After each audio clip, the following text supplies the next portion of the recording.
Good morning.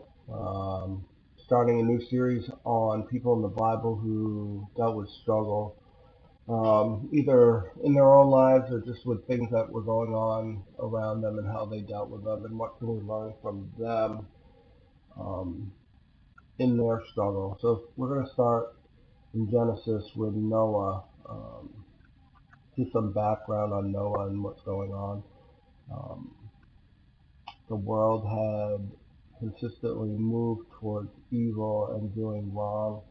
I was reading today just something online that said Noah lived at a time when the people on earth were very wicked, their minds constantly filled with evil and violence, and they did many terrible things.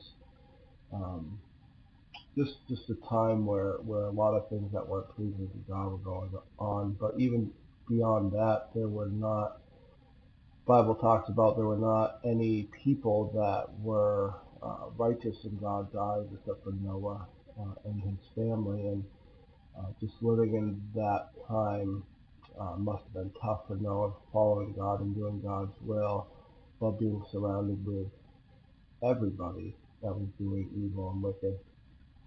Um, so obviously, most of us know the story of Noah with the flood, but just background on that too. It had not rained at this point, and people did not understand um, or even know that that was possible. Noah, when God said, now God, and this is in Genesis 6:11, he said, now God saw the earth had become corrupt and was filled with evil. God observed all this corruption in the world, for everyone on earth was corrupt. So God said to Noah, I have decided to destroy all living creatures, for they have filled the earth with violence. Yes, I will wipe them all out of the earth. And Noah's response to this is interesting, um, and I think we can take a lot from Noah. First, Noah had compassion on the people to the point where he begged people for 100 years to turn from their sin and turn back towards God. And he was ridiculed and made fun of for it, but he continued to try for 100 years to get people to repent and turn back to God. And I think that showed uh, Noah's heart for the people.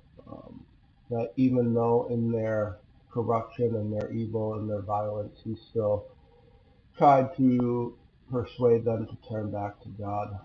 And I think that shows the heart of a man that is a good man and ultimately loves the people around him.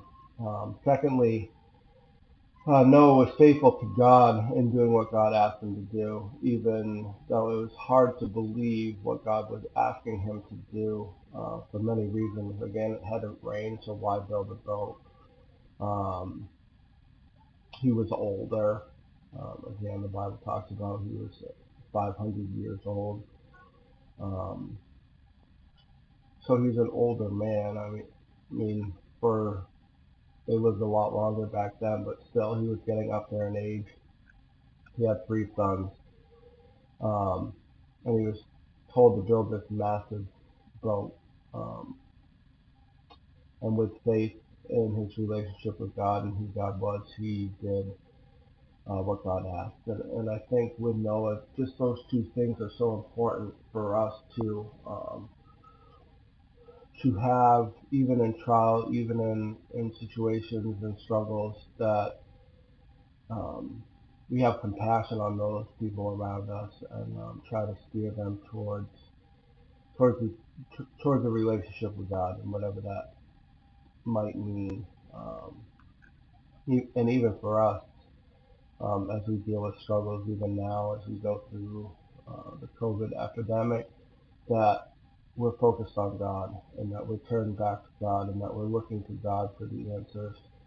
And we're trying to steer others towards God too, in the midst of chaos and kind of um, just not sure of what's going on or what God's plan is in it. Um, and I think also just being faithful to where God's leading you, even in the struggles. God's plan doesn't change just because there's struggle.